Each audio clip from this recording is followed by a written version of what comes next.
Здравейте! Казвам се Людмил Софрониев и имам удоволствието да ви представя първия в България телеком оптимизатор, който работи с реалните данни на клиента. Чрез използване на вашия реален трафик, вие може правилно да прецените кой телеком и коя оферта е най-подходяща за вас.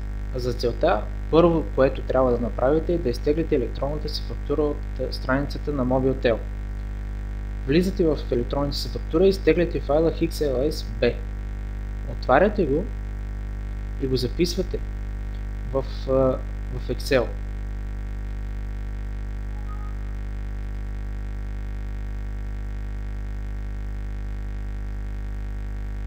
Тук ние виждаме всички разговори, които е провела нашата група през отчетния период. В случая те са над 18800. Записваме ги, като кръщаваме страницата данни.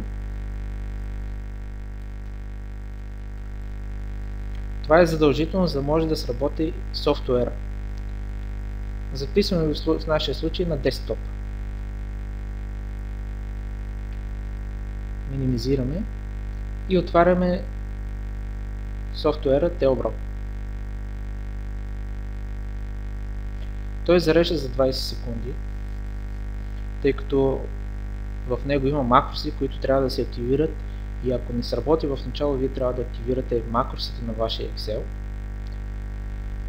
които се намират в опции. Преди това ние трябва да приемем лицензионното споразумение. Приемаме лицензионното споразумение и даваме продължи. Макросите, както казах, се намират в Excel 2010 в Options. В Trust Center Settings, Macro Settings, и трябва да видите дали имате такава отметка, за да сработи. Даваме начало. Тук ние трябва да въведем данните, които преди малко записахме. Ние ги виждаме тук долу, че са отворени двата файла, данни и Telbro, и натискаме бутона изчистване на стари и въвеждане на нови данни, тъй като преди това може да са имали стари данни, които сме записали и сме изчислявали. Данните виждаме, че вече се зареждат. В дясно виждаме 60 секундно и 30 секундно тарифиране. Това е важно, тъй като телекомите таксуват на 30 или на 60 секундно тарифиране, т.е. първата минута обикновено е таксуват при започване на разговор и след това по секундно, и обратно при 30 секунди също е важно. Ето тук можем да видим някои от разговорите.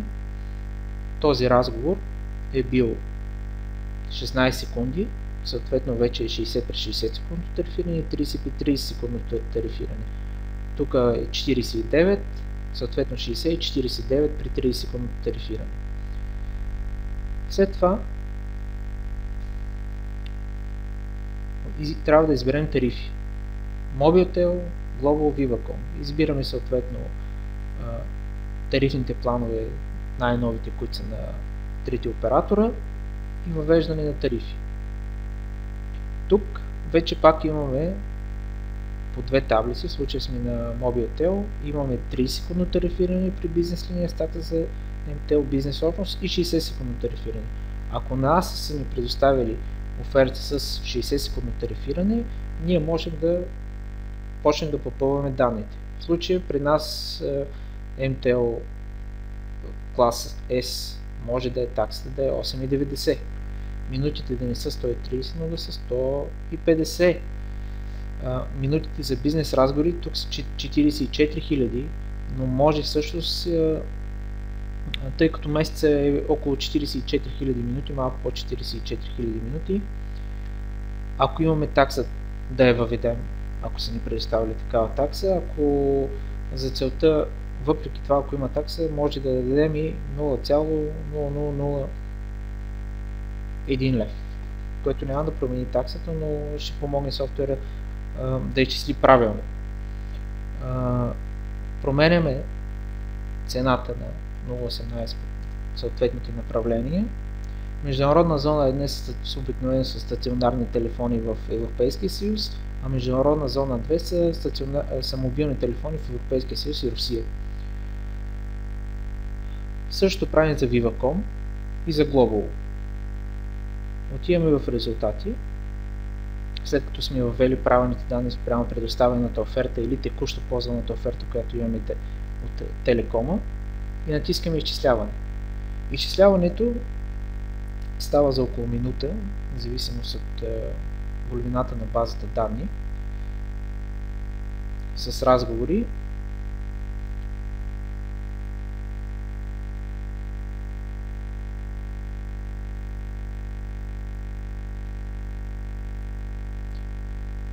Изчакваме да се появят резултатите. И ето ги резултатите, вече се появяват, изчислени спрямо тарифните планове, които ние сме въвели, и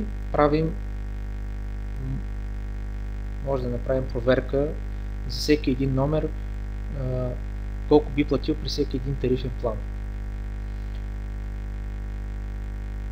В случая при нас номерата са 83 и ни показва тук за всеки един тарифен план на Mobiltel колко би платил. Отстрани в червено са показани коя е най-оптималната тарифа спрямо трафика на номера, който генерира при съответния месец. Същото е за Global, същото е за Viva.com.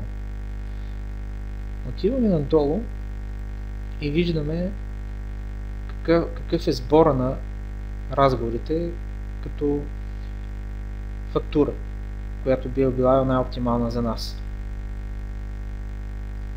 В случая ние изчисляваме до 200 номера в софтуера и се вижда каква би платил при 60 секундни, при 30 секундна тарифира на Global, на MTL и на Viva.com. Статистика на изчисленията. Тук ни показва какво би платил при ако са всички номера на един тарифен план, но най-ценното е разпределението на номерата при съответните тарифни планове. Това е важно, защото някои от телекомите го изисква, за да предоставят конкретна оферта, колко номера ще бъдат на съответния тарифен план. Тъй като това е за един месец, най-добре е да се използва статистика за няколко месечно потребление 3-6 месеца назад. Затова вие може да включите, да копирате данните и да ги използвате в друга таблица, систематизирано за всеки месец. В случая ние поставяме номерата и избираме данните от 60 секундното и 30 секундното тарифиране на Mobiltel.